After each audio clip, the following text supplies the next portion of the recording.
This is Talk the Devils, the athletic show dedicated to Manchester United. Coming up, there's not long to wait now, and we are going to preview Sunday's Manchester derby. On today's show, we'll take a look at how Ruben Amorim and his team may approach the match at the Etihad Stadium, and also debate what's going to happen with the goalkeepers, because there's question marks at both ends of the pitch, and that could have a big say in the game as well. There's lots of detail from the international break in there, as you'd expect. It's a full house. It's the Manchester derby on Sunday. Of course it is. So hello, Laurie. Hello, Andy. Hello, Carl. How are we feeling? All right? Feeling good. Let's have it. Yeah. Andy, you're quiet. He always gets nervous at a derby. Yeah, looking forward to the derby. I've never enjoyed Manchester derby build-up. It's worse than any other game for me. I don't know why. At our school, we used to basically run around and try and start on the City fans that were in our school. It was fun. It was great. Little scraps. I imagine there was a lot of them in Stockport, though. Just little, dead arms and stuff like that. Nothing too major, but some running scraps on the playground. See, this is it. This is how I want United to defend set pieces. Would that be City or United? You're trying to get me to expose Stockport, aren't you, Andy? It was more United than City, trust me. Ian? United. Yeah. Yeah, a few Oldham fans as well, be honest. Carl, would there be any City fans in London, Carl? Serious, I'm genuinely interested. Absolutely not. Not when I was growing up. There are now. Absolutely, there are now. But when I was growing up, no. It was United versus Arsenal, dead arms and tomfoolery. The part of Manchester I'm from, one of the city's official supporters clubs is called Blues in Bandit Country, so that even they acknowledge that it's pure United. To be fair, there's some cracking Blues there who followed them through thin and thin over the years, and then they've had a bit of thick in more recent years. But we used to hammer them. We'd be going to Turin and Madrid and Munich, and they'd be going to Grimsby. When Manchester United played Grimsby a few weeks ago... Oh, don't mention Grimsby. Don't say that. I had more than one message going, you got to Grimsby, yeah. When I was growing up, their derby was Macclesfield, so, times have changed, right? Yeah. Yeah, they have changed a little bit. Let's talk about the build-up to this game then. I mean, it's been the international break. Manchester United's players are slowly getting themselves back to Manchester, getting back training. Incredibly, they probably only have a couple of days worth of training together before the game on Sunday, just by the nature of people getting back from South America and recovery schedules and whatever else. But it's been a quiet international break, Laurie, really, hasn't it, for United? They've had a lot less players away than they would usually have for this game, ahead of this game, sorry, and that's probably a good thing. Yeah, as I said, I think on the last podcast, when Ruben Amorim was sort of saying we'll fix this during the international break or we'll have discussions, I think he meant within the club structure, but in hindsight, maybe there were some players to work with after all. Although I think he actually gave the players a week off last week, so certainly there was a breathing space to be had for people. And then Monday was right. Let's get back to it. So, for example, Sonny Lammens' first training session at Carrington was on Monday. Even Casemiro, though, he came back early from Brazil duty to come back to Carrington and start training again in preparation for this derby. So I think that is a positive. You've got the full stats, haven't you, Ian? But we were sort of comparing it to previous international breaks when certainly it felt like the whole squad was away and they were all playing. I sort of had a scroll back through.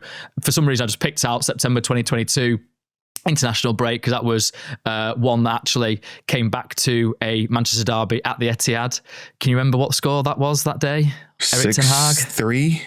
Yes, Carl, it was 6-3. So hopefully we don't have a repeat at this time after September. Double hat-tricks. No double hat-tricks. No. Well, I was looking at Erling Haaland, actually. Obviously, he had a few goals for Norway, didn't he? And he could have had a double hat-trick if he'd taken the penalty, but he very kindly gave it to a teammate to give him a hat-trick. So anyway, enough about that for the time being. But yeah, I was looking at it, and in 2022, they had 15 internationals, all started at least once, and they got between them 1,769 senior minutes, which is double, I think, the amount of minutes that they've been away for this international break, Ian. Is that right? Yeah, it's getting on for that. Only 9 United players were away on senior international duty. You can add Lenny Oro in with the France under-21s and Aidan Heaven with England's under-20s. They only played one game, though. And actually, of those 9, only 3 of the players, Bruno Fernandes, Brian Mbeumo and Benjamin Sesko, started both of the games for the country as well. So there's not been much football played by the team during this break. Does that give an advantage, Carl, in your mind? I mean, I compared it to Manchester City. They're actually probably lower than they would usually be as well. I mean, they've got 11 players, I made it, who've got question marks about whether they will be involved on Sunday or not. So it's a broken build-up in many ways to this game for both teams. Absolutely. It also perhaps reflects the fact that both of these teams are in relative periods of transition. This is not the Man City squad of Guardiola's pomp. There are 3 or 4 players that have played United throughout the years that might not start on Sunday. And you look at the United now, this is a new look Man United. This is not the United where you'd expect Harry Maguire, Luke Shaw, Marcus Rashford to go off on England duty. Things have changed. I think things are slightly in United's favour, if only because 2 or 3 of the City players are returning from international duty, looking to be carrying some knocks. I saw some photographs of Omar Mamouche returning from Egypt duty on crutches. So that's concerning because he was probably like the start on the left wing concerning on Sunday. Is it? Is he your fantasy football team? Is that why it's concerning, Carl? He might have been last season. We should clear up now. Are you allowed to big up players who play against Manchester United just because they play in your fantasy football team? Because on the terraces at Middlesbrough in 1993, Bernie Slaven scored for Middlesbrough, and I turned around to a mate and went, well, at least he's in my fantasy football team, and I got absolutely battered for it. They had fantasy football in 1993. Yeah, they did, mate. Behave, Mate, Laurie. I used to have I used to run a fantasy football league at school in 1989. I had half my school paying me 50p a week in 1989 to run a fantasy football league. You're such a businessman, aren't you? Entrepreneur from Urmston. Here he is. He's not a businessman, he's a businessman. You know what I mean? There you go. Andy Mitten, Inc. So, back to my question, are you allowed to big up someone? Because I can't have it. I don't think he was bigging him up. He wasn't bigging him up. He was talking about it from a City perspective. Were you, Carl? I'm trying to save you here. Yeah, from a City perspective, it's concerning. Give Pep Guardiola injury situation he has to solve, and he does that weird Rubik's Cube thing, and then you look at the lineup on Sunday, you're like, what is Pep trying to do here? So maybe that's the bit I'm concerned about, is that I'm going to maybe have to spend 30 minutes on Sunday trying to work out just what on earth has Pep Guardiola lined up now, and Mamouche is out and other players are out as well. So you're concerned for your own sort of well-being, trying to figure this out. You've seen me at Old Trafford Steam trying come out your ears. Just galaxy braining what the lineup means. So maybe that's where my concern is coming from. One of my roles on these match days is to do a team news report. And these days, now that the teams are released, an hour and 15 minutes before kickoff, I'm given precisely 60 seconds to process the information and then regurgitate it in some form of coherent manner, which these days is very, very difficult. So, yeah, I'm hoping it's a bit more straightforward for me at the Etihad. But looking at United, Andy, more importantly, question marks over Mason Mount, question marks over Matheus Cunha, question mark over Diogo Dalot as well. I mean, all these injury things we'll hopefully learn a little bit more about when the managers hold the press conferences on Friday. But how does it change United's approach, do you think, in this game if they are missing Cunha and Mount in particular, who've started every game so far? So I'd be stunned if Dalot played, but then you've got Mazraoui coming back in, and he was a very important player for Manchester United. Mount went off in the derby last year, didn't he? He started that game, which came on, United won. Did well. He went off. It was the injury that kept him out for a long time. Yeah. And Cunha, I want to see Cunha start because he's so good. I mean, Manchester City have got far bigger injury problems than Manchester United. I feel it's a game neither team can afford to lose, if that makes sense. And I felt the derby in April, which was an atrocious game of football, and quite often they are, because City were focusing on Europe. United had the Europa League as well, but it was a terrible game. I think if either team loses, it's a big problem at the weekend. United's injuries are nowhere near as bad as Manchester City's. I've been looking at all the lists, and Mamouche has become an important player for them. But they were fearing missing 11 players at one point a couple of days ago. Yeah. And City are wobbling big time. I don't study Manchester City, but I spoke to one of my best friends who goes home and away with City, and he said at a recent home game, Blues were fighting among themselves. He said, we're not used to this. It's like there's a whole generation, albeit relatively young, who've only known going to home matches and seeing their team win. And suddenly there's conflict within the stands because the team are losing matches. I'm stunned, if I'm honest. I thought Guardiola would rebound this year. I thought that they would push Liverpool really hard to win the title. And I've been really surprised. But I've not watched the games. I've only seen the highlights. But when they hammered Wolves on the opening day, I did listen to that on the radio on the way back from my solo trip to Bromley. And I thought, City are back. I just thought there was a real ominousness, if that's a word, about that result.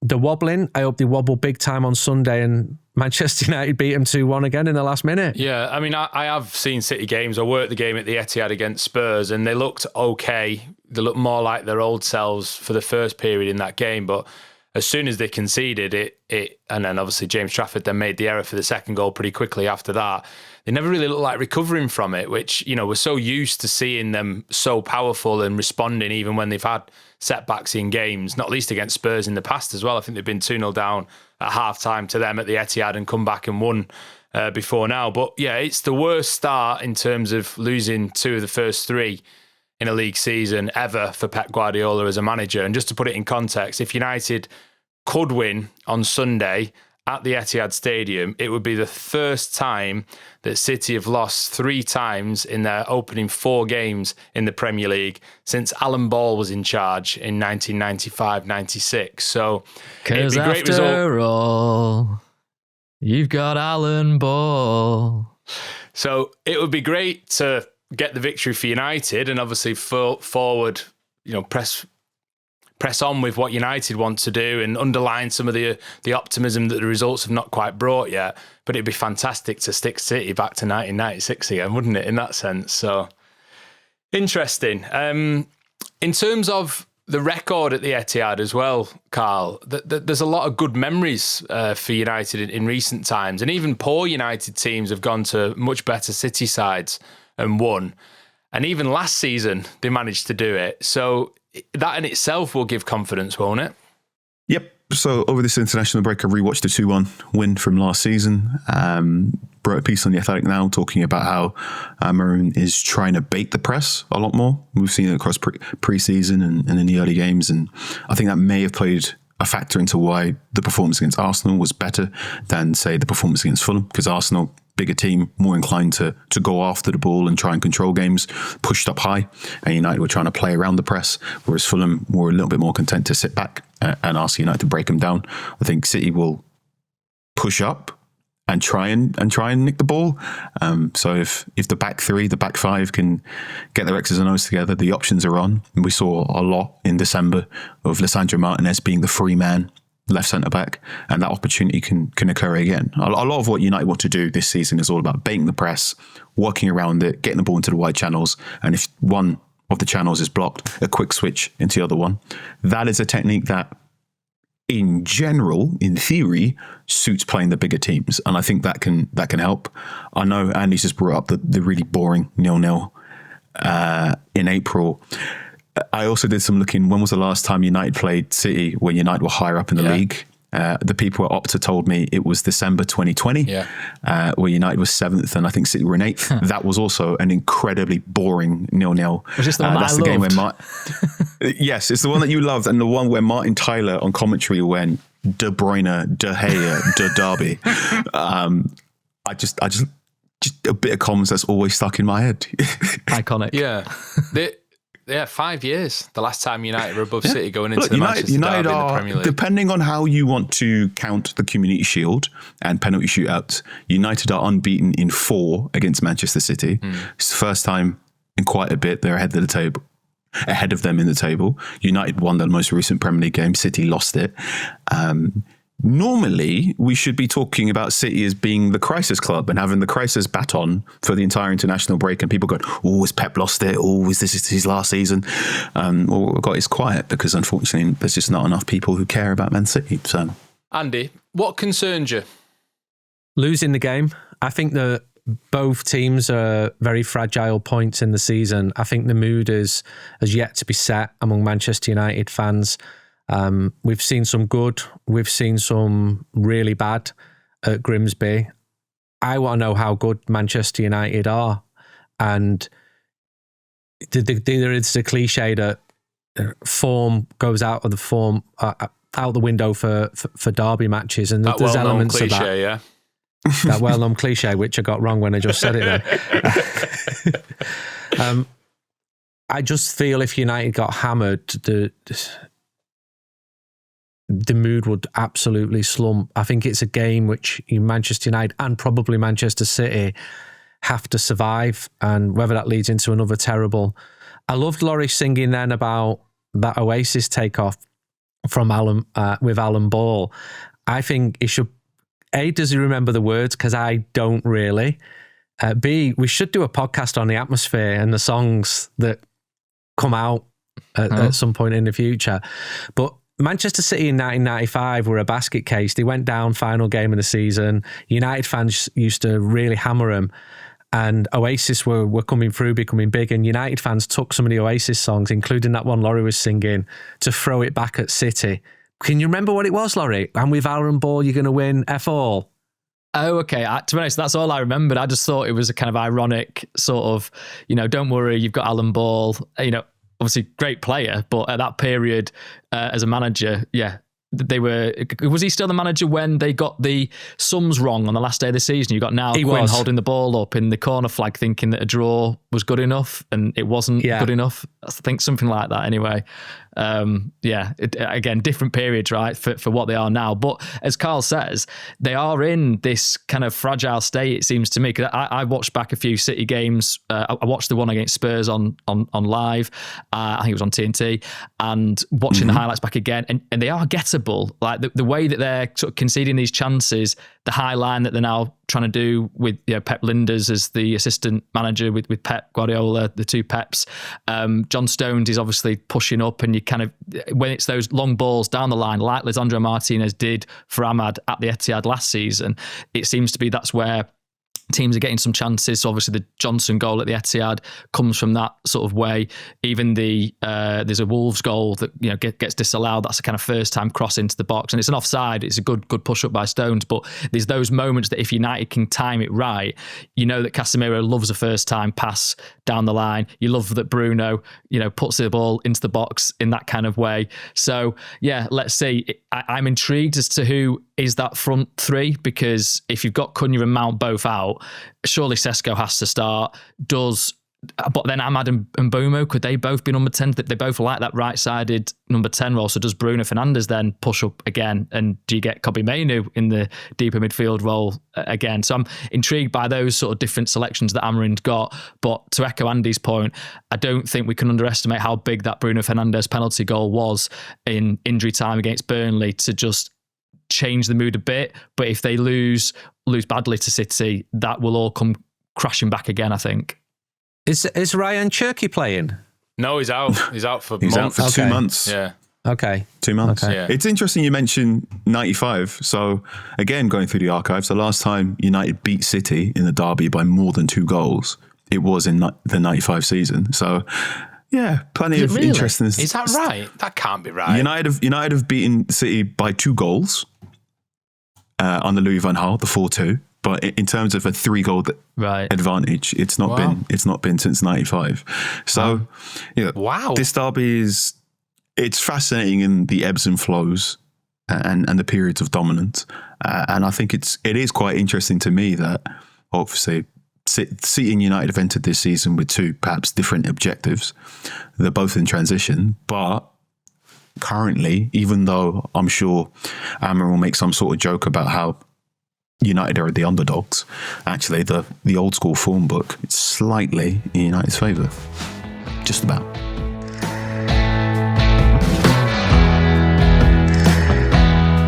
Okay, before we jump back into the conversation, Talk of the Devils Live is back this autumn. Our Manchester show is now sold out, but there are tickets available for Belfast, Dublin, Cork and London. All the details are on screen now, but we're at Limelight in Belfast, October the 12th, Dublin Vicar Street, October the 13th, the Opera House in Cork for the first time, October the 14th, and then Soho Theatre in Walthamstow in London on November the 11th. It would be brilliant to see you there. All the details on how to buy tickets are in the show description. Thank you.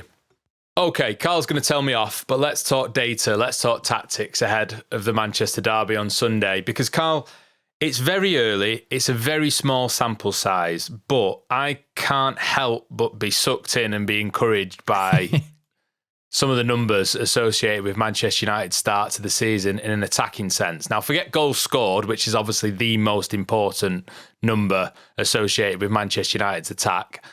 But look a little deeper. The results are mixed, unquestionably, but in the Premier League this season, after 3 matches, Manchester United are first for XG, the first for total shots, the second for shots on target, the first for touches in the opposition box, the first for direct attacks by an absolute mile. They're even first for hitting the woodwork, the second for most duels won. No matter where you look in some of the data, it looks different. It looks better. All right, you've already prefaced the thing I was going to tell you about. It is way too early to be looking at data. Yeah. I don't like looking at data in the Premier League until match day 10. My mate Jake tells me he banned me from looking at a league table until the Nottingham Forest game. So I'm trying not to prang out about that too early. The numbers at a certain angle look good. I can also apply another different lens and go see how I can make these numbers look worse. So let's put them all to one side. Do you feel more encouraged watching this Manchester United team now than you did in, let's say, January? Yes, and that's why I'm reading out positive data, because I'm trying to cling on to something tangible that underlines why I think I do feel a bit better watching this Manchester United team. Okay, I think for me, I'm a little bit more on the intangibles, but my intangibles are more positive than how I was January, February, especially April, about this Manchester United team. I think that there is for starters, this is just a better constructed squad than what was left by Erik ten Hag. I think they're stronger, they've got better ball carriers, they are more equipped for the rough and tumble of the Premier League in a way that Erik ten Hag towards the end of his tenure just lost sight of what a Premier League player needs to be. And Amorim came in and went, you lot need to be bigger and nastier. And this team looks bigger and nastier. And I suppose, yeah, you can look at that little data bit and say duels if you want to. It's, again, sample size, tiny. There's also the thing, one reason why I said we probably should look at data, and I mean this in an encouraging way. I've not seen Amorim's best 11 yet. We've not seen this front three all bedded in yet. I've not seen Šeško start games yet. There's still a way to go. So good, encouraging. Let's not use data to prove these stats, and let's just talk about more of the intangibles now. And I suppose to answer this question, another question, what excites you most about watching Man United in September 2025? The directness, actually, to be honest. I know you've talked about some of the balls that you need Kobbie Mainoo to be playing to make sure that he's in Manchester United's side, but across the pitch, players are able to play those balls now because of the way that the system seems to be working. I mean, the Arsenal game, for me, is probably the best example we've had so far, certainly in the first half, where United were managing to pull them around, beat the press with bounce passes through Matthijs de Ligt, but then also knock the balls long, knock the balls in for Mbeumo. I think Mbeumo's got the highest number of runs in behind the opposition defence in the Premier League of any player as well, which shows a change in the approach, which shows exactly why United went after him. You need the results to change. The team needs the results to change. The head coach especially needs the results to change.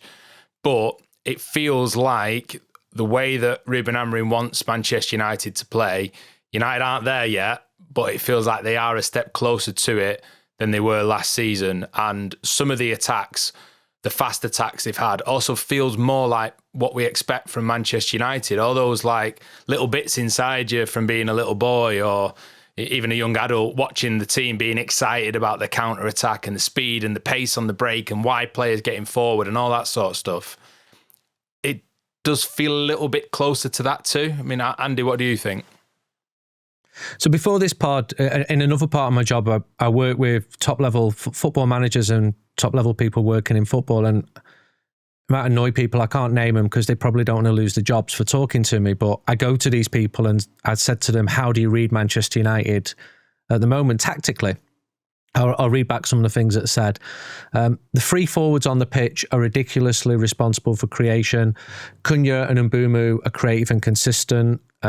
United have to be world-class in those positions in this system because there's not enough production from the wing-backs. There's a big pressure on Sesko, on Xerxes and Højlund. There's a big load on Bruno and Cunha.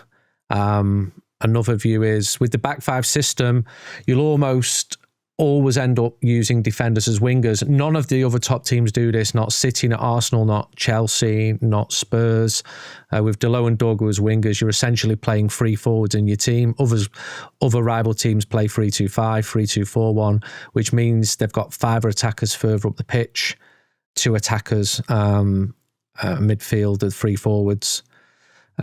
With Manchester United, you end up attacking with 2 in the middle, the inside forwards, a forward and a fullback, and you can be limited in what you produce. It's more of a surprising expectation when one of the wide men produces.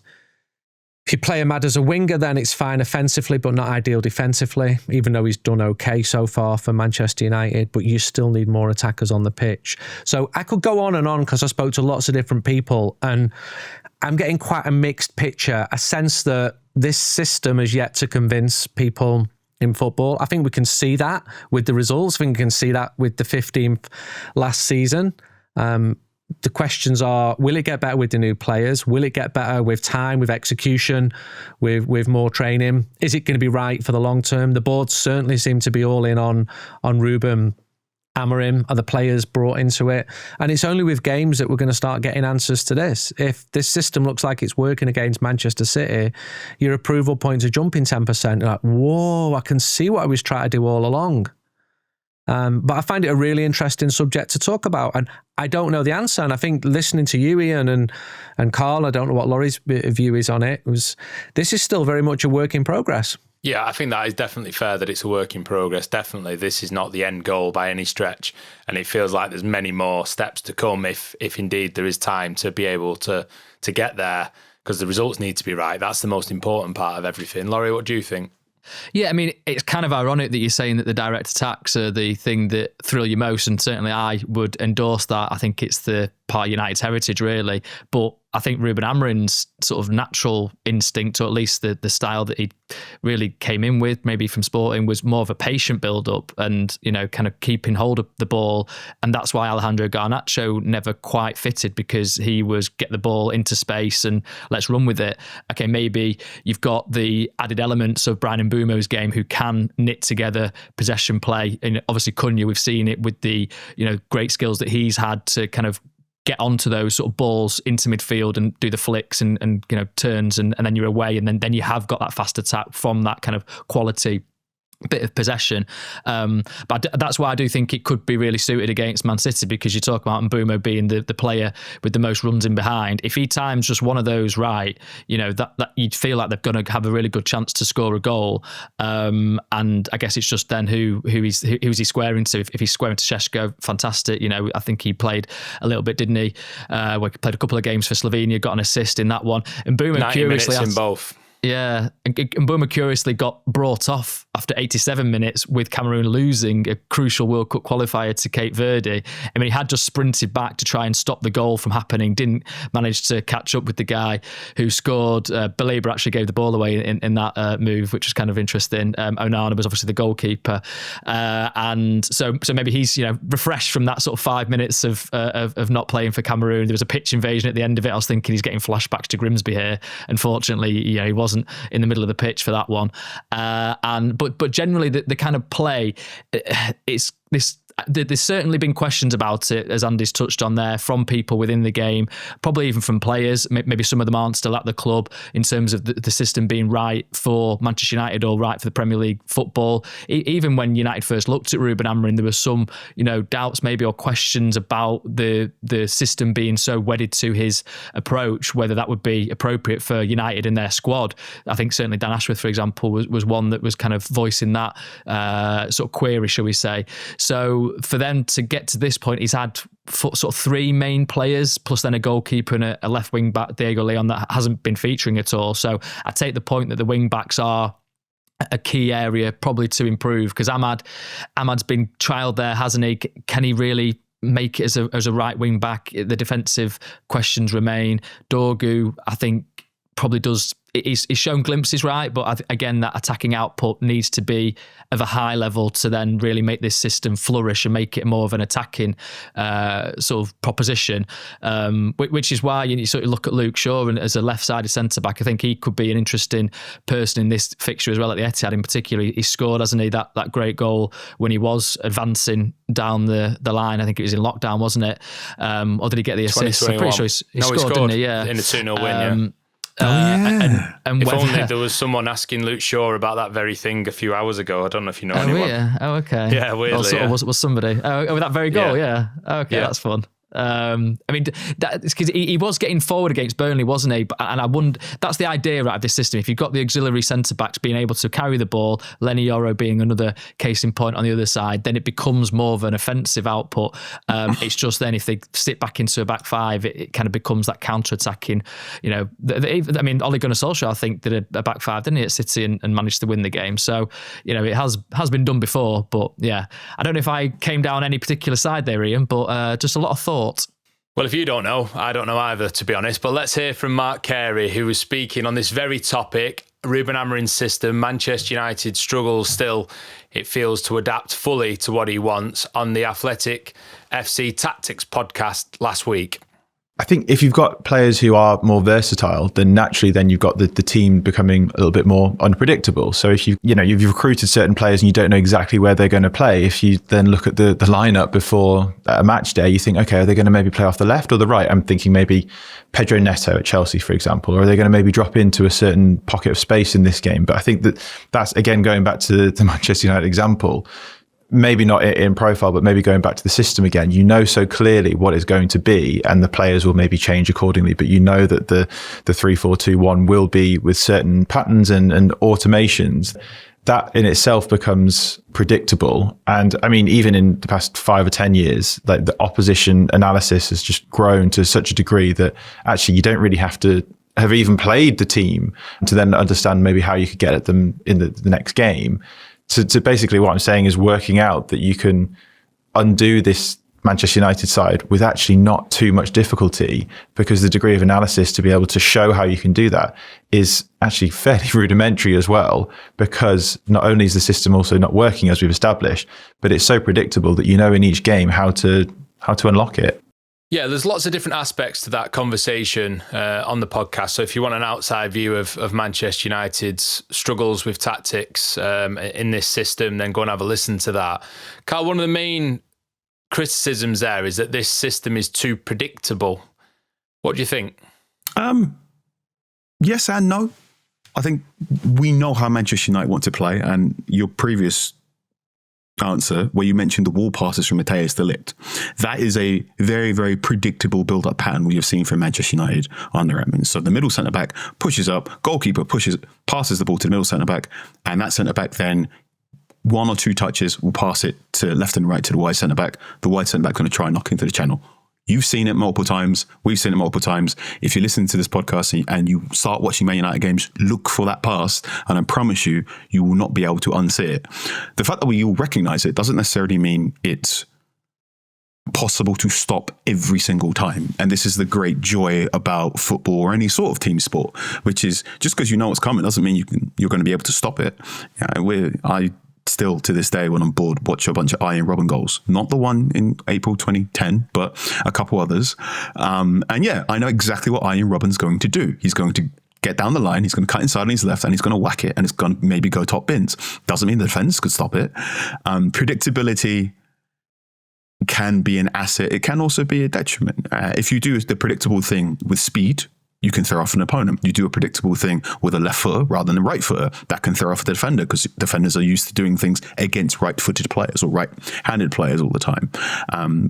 Laurie talked about the tempo and the sort of tempo Amorim wants to use. And I think it's really important to understand at Sporting, at Manchester United, the ideal tempo for him is slow, fast. So 1 or 2 or 3 or 4 or 5. That's reducing the predictability as well, isn't it? Yes, it is. When the option is on, go, and you go like the clappers. And it's all about spotting that opportunity. I think going into Sunday, if I was a betting man, which I'm not, and I do not advise you to be a betting man, I wouldn't be surprised if Man United score one offside goal, because the slow, fast thing might have one player running behind just a fraction too early, which again could be a positive thing in that you're like, oh, these lads are on it and I absolutely want to score. Or it can be a negative thing where you're going, please time your run better. And this is the knife edge upon which so much of top level football is decided. Just because you know it's coming doesn't mean you can stop it. I know what Luke Shaw does to his body before he tries to whip in a ball from the half space. I know exactly the routine he does. It does not mean if I was defending Luke Shaw, I'd be able to stop that ball from coming in.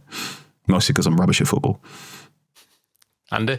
The word predictable there just took me onto another one of the people I spoke to before this podcast, so don't shoot the Stretford and Urmston messenger here, I'll just read back. The way Man United play is it's actually quite rigid and fixed. It means Man United are quite predictable to play against, certainly more than City or Chelsea, who have more variations. For Arsenal, Declan Rice, for example, can play low, or the left-back can play inside or move up higher as a 10. City have tried getting more flexibility with Ait-Nouri, that's why they've signed him. United are easier to read, and teams can therefore prepare easier against Manchester United. So that is another point that, it's not great to be reading that. And my takeout from that is Bruno Fernandes penalty, 89th minute, diving into the away end, 1-0. Yeah, you can't talk about predictable when you've got Bruno Fernandes, the most unorthodox playmaker at the heartbeat of your team. And also, let's talk about Man City. Man City have got more predictable since Haaland is there. That does not mean Man City are less dangerous. They've just got a 6 foot whatever giant up top, and you know exactly what they want to do, which is get the ball to him. Sometimes when I'm going down the boxing gym, people are talking to me about, you go in a fight, person's got no hands, no weapons. That's kind of unpredictable. You go in a fight and someone's got a knife, you know exactly what they're going to do, which is they're going to try and stab you. Just because it's predictable doesn't mean it's less dangerous. You just need to know where you need to pay your attention to. So ups and downs, this is why football is brilliant. Yeah, and I also think, we'll talk about the goalkeepers in a moment, but one thing that Altay Bayindir has done well in the games that he's played this season has been the variation in his distribution. There has been times where it's been short and the build-up's been slightly slower, and then there's been times where it's been far more direct. I'm thinking to the pass to Mateus Cunha at Fulham, for example, which he should have scored really and set United on the way on that day. So there is more variation than there's been, and I think that's also players becoming comfortable with option A and how to play. And once they get comfortable with option A, then option B can be introduced, then C, then D, and so on. And I know speaking to the players as well, there is still a feeling for some who have moved from one position that they've been used to playing their whole career into a new position, which they're not as comfortable with. You have to then stop all those instincts, stop all those automatic things that you did, and then get comfortable with playing in a new role. And that does take time. And hopefully they get there, but it's still very much a work in progress on that side. Laurie, in terms of the approach that Ruben Amorim will take to the Etihad Stadium, we talked about it a bit before, but his record against Pep Guardiola is good as well. So it shows that this system and this way of playing does work actually specifically against Manchester City's approach. So it'll be interesting to see how Pep Guardiola adapts to that on Sunday. Yeah, and will he tweak his system? Because even against Brighton, there were moments when Brighton, obviously they turned the game around, didn't they? But even in the first half, it was a high ball, long ball. Mitoma beats John Stones for the offside and pulls out a shot which needs a good save from Trafford. Obviously, then the winning goal is one of those balls down the line. I think City are trying to press maybe man for man. Anyway, Rico Lewis is kind of out of position and John Stones has to come across and it kind of ball pings around, and then Gruder's all of a sudden sort of through on goal and brilliantly taken goal. And that's what United will need to do. They'll need to take their chances when they come. I know that that's been an issue for several seasons now, particularly against Burnley, when it felt like what have they got to do to make this more comfortable as a victory. So certainly taking their chances, but I just feel like City will give them to them. Maybe this is what does Pep really want them to be a bit more, I don't know, ebb and flow with their games? Is he trying to make it a bit more interesting for people so that he's not sort of chastised as this guy that came in with this boring sort of system that ultimately he wants more control, right? Okay, he always wants control. That is like the only thing that he will repeat and repeat. Control. Okay, so something's going wrong then, isn't it? If these are the kind of games that they're having, because I know they battered Wolves in the end. They looked brilliant in that game, but Wolves did have their chances. Like I say, at 0-0, they had the offside goal.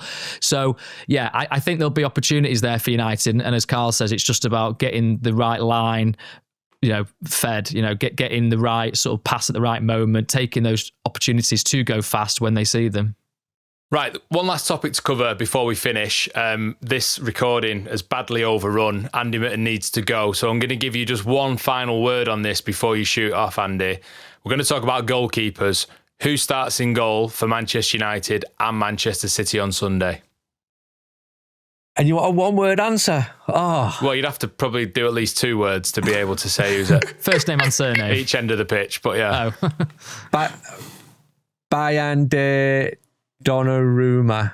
Okay. I'm sounding uncertain because that was like the first time you've ever said names before.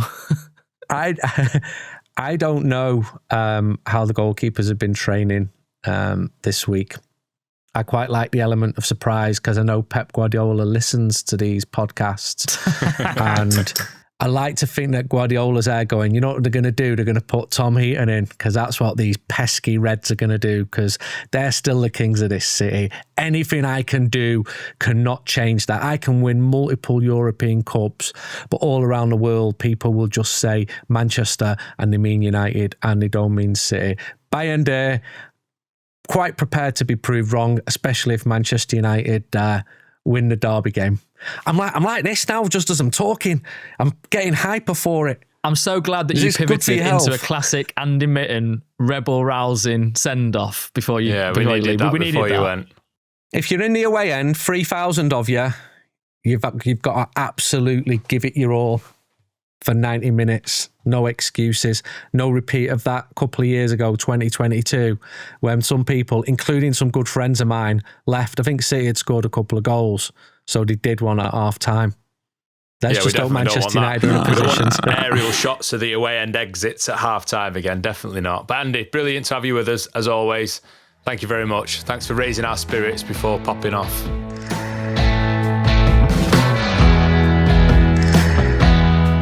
Wouldn't be a Manchester derby build-up without Andy giving some sort of rousing speech, so it was good to get that. Laurie, you've been writing about the goalkeepers.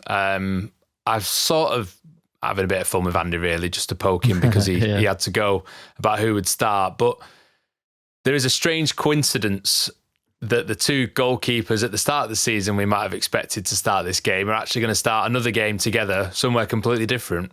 It's crazy, isn't it? Yeah, Andre Onana, I think he's now maybe in Trabzon. He's certainly on his way today. Has it been confirmed yet? Not been confirmed, no. But he's maybe by the time this podcast comes out. Yeah, right. So maybe by the time people listen to this, like you say. Yeah. So his first game is away at Fenerbahce, who now have Ederson in goal.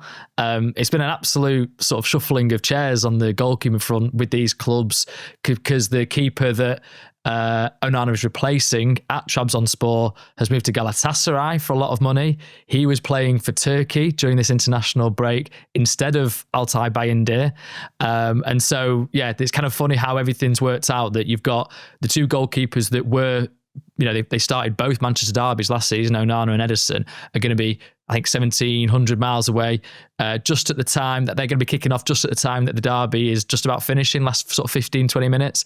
So, yeah, funny how things have worked out. And then you've got sort of 4 keepers over in Manchester that are all thinking, do I have a chance of starting? So, obviously, Senna Lammens reported for duty at Carrington this week. Senna Lammens, are you just forgetting everything that we've talked about with pronouncing his name? That's how he said it, wasn't it? Senna Lammens.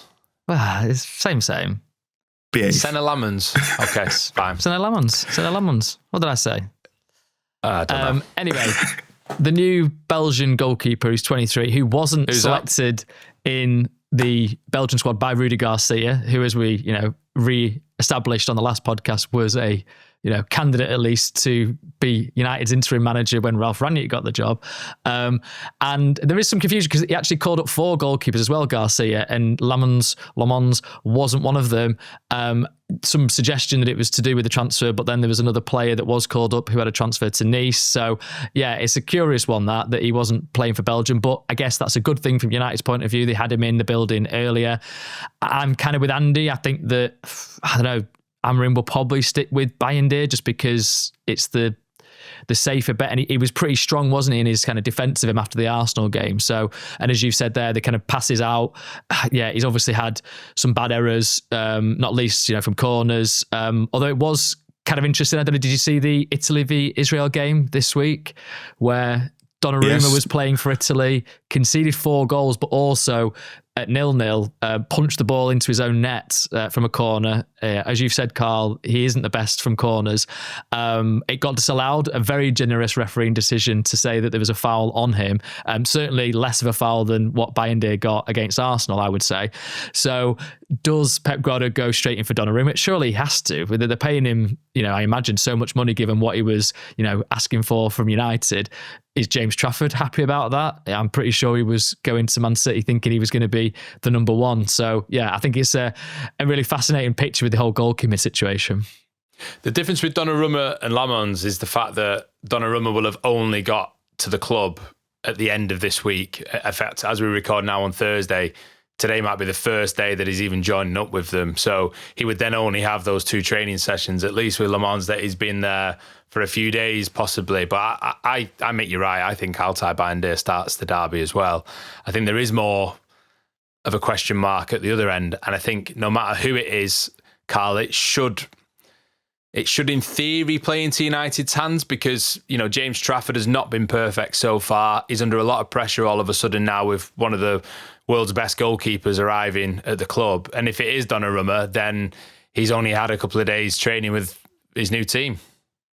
Both teams are gettable in a way that they shouldn't be this early into the season. I'm looking at this Man City team and I'm drawing I'm circling right back and going gettable. I'm circling goalkeeper saying gettable. I'm circling Rodri and going not as good as he, understandably, not quite yet at his peak. So this shouldn't be a 0-0. This should have some free-flowing, fast attacks. You're totally right in that Trafford seems like he could be sledgeable and you can knock him off his purpose, but his passing is superior to Donnarumma, and that's interesting. And then Donnarumma, I'm just whipping in crosses to the back post to see how you react. But also in my head, I'm also going, oh God, you are so annoying to try and score past on a one-on-one.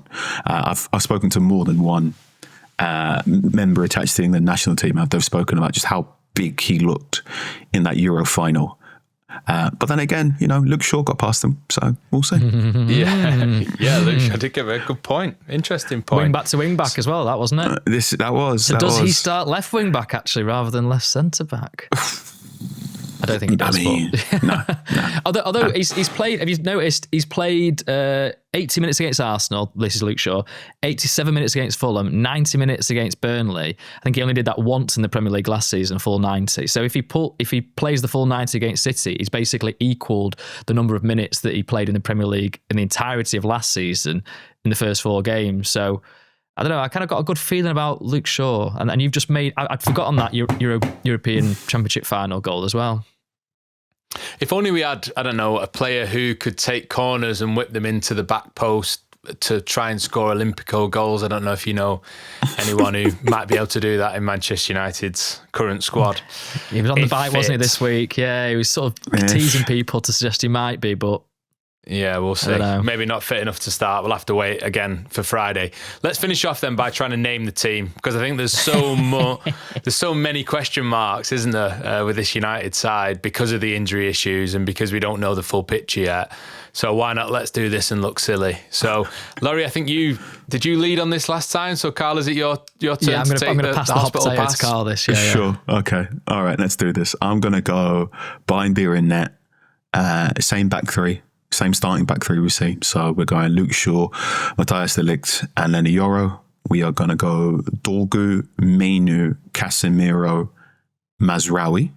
Oh. Yeah. I am going to put Bruno Fernandes left 10, Brian Mbeumo right 10, and I'm going to go Ben Šeško up top. Oof. Laurie? Do you know what? I kind of find myself agreeing with Carl, which is really annoying. Excuse me. Why is that annoying? Just because I want to have a bit of, divergence. I want to have a debate and a row and an argument. Could I introduce Ahmad to the conversation? Ahmad is the one, because, I know you shouldn't necessarily go off what they did at the same fixture last season, but there is something to that, I think. I think managers do pick players where they've had a good run against a certain team or, in a certain stadium. So could he start instead of Mazraoui? I could see what you're saying there with that defence, Carl, but Mazraoui's not started a game for a while, so I would maybe go Ahmad instead of Mazraoui and just say, let's give it a go against City. That high line, Ahmad on the kind of, those balls down the line or flick-ons, that kind of thing to kind of unlock that high line. Could Ahmad start as a 10, Carl, and you keep Bruno Fernandes and Casemiro together deeper in midfield? Yes. As a left-sided 10? In theory, but I think I don't see Amorim doing that. I think if he is going to play someone else other than Bruno as a 10, it'd be Xerxes. If only for his superior hold-up play. Because if you're going for those direct attacks, it's better to have a 6-footer there to They bully. also need the press, though, don't they? They need the energy in the press too. Yeah. Did you not see Xerxes herring around against Burnley? I thought he was all right in that aspect of the game. He was good, yeah. His defensive effort is good. I think if Ahmad plays as a 10, it will be a second half substitute option, whereas I think Xerxes might have the nudge on a starting 10 role over the Ivorian. Oh, he was really... He was nice to watch in those World Cup qualifying highlights if you watched for Ivory Coast across the international break. And he's not here, so we can't have our usual debate over which qualifying region is harder, Africa or South America. You are right though, Ian, in terms of the high press. That's going to be another aspect, as well as the City's high line. Obviously Trafford, tried that ball out against Tottenham, didn't he? Got pounced on by Sarr. So you need those kind of aggressive forward players to really seize on those moments. If Trafford, if he plays, even Donnarumma, if he plays, kind of tries those balls that are just too dangerous. Yeah, lots of different interesting ways to build up to this game. I hope we've encompassed... Whoa. Don't run away. Where's your... What's that? You're trying to do the host trick again. Get back here. Sorry, Carl, you're breaking up, mate. The only question mark I would have from what you said was the two positions, the 10, if it's Bruno who pushes forward and then Mainu fills in behind, or if Bruno stays deeper and you introduce an Ahmad, a Xerxes, or Cunha's fit indeed, or Mason Mount. Or even Mainu as a 10, I guess, maybe. Well, yeah, there has been occasions actually where Bruno Fernandes and Kobbie Mainu have started together, and it has been that way around. Whether the Etihad... I mean, you're also thinking back to Mainu's performance at the Etihad last season off the bench as well, and keeping the ball in those deeper midfield positions. Again, is going to be another aspect, beating that press, which United will need to get right if they are to counter-attack and even to keep the ball for periods. Because, again, we were talking about the sort of predictability and variation in United's game and the early data. Some of the data actually suggests that United have been good at keeping possession. I mean, the Arsenal game, Arsenal will not play the way that Manchester City play, clearly, but the Arsenal game was the first time United had more possession against one of the top sides at Old Trafford, I think, since Louis van Gaal was in charge. It's the highest level of possession that they'd had. So they also have, shown a little bit more in that regard too. There is certain, though, that the way to beat Manchester City is fast, direct attacks. They're going to have to, bed in and hunker down and take a lot of pressure and get used to not having the ball for big periods of the game, but trying to take their opportunities and break is how they've beaten City in the past under Pep Guardiola, and how they can do it again on Sunday, I'm sure. Anyway, let's leave it there. I sort of answered that, I think. Just about. But yeah, I hope we've teed it up nicely. Anyway, we're excited for Sunday. We're a bit nervous for Sunday, but this is what it's all about, isn't it? So thank you for your company on Talk of the Devils. Carl, Laurie, thank you as well. Thank you, Andy, before you popped off. And we'll speak to you after the derby. Take care. Bye-bye. Thanks for watching this episode of Talk of the Devils. Don't forget to hit subscribe if you've not done already, like the video, and also get involved in the comments too, and click the bell to make sure that you never miss an episode with myself, Andy Mitten, Carl Anker, and Laurie Whitwell. There's also our social channels at TOT Devils on Instagram, X, and TikTok. Thanks for watching.